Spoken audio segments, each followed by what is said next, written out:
Hi everyone and welcome back to another video.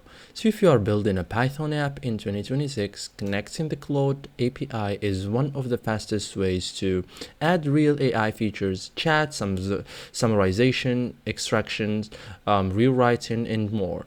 It's best approach to use the official Python SDK alternative like call the REST endpoint directly. So in this guide, I will show you step by step how to connect Claude API to a Python app in 2026 cleanly, correctly, and like a pro.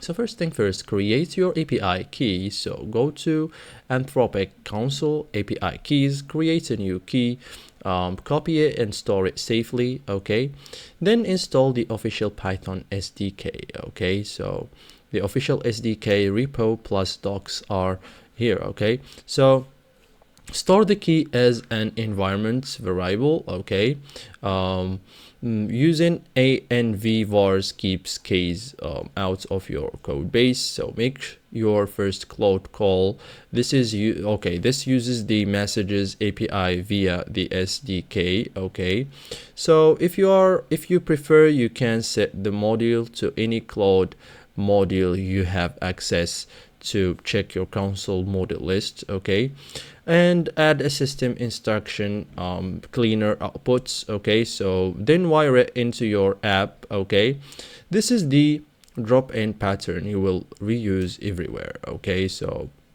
security never commit key to git, use .env plus secrets manager in production, and rotate keys if leaked. Okay, so thank you guys for watching this video and see you in the next tutorial.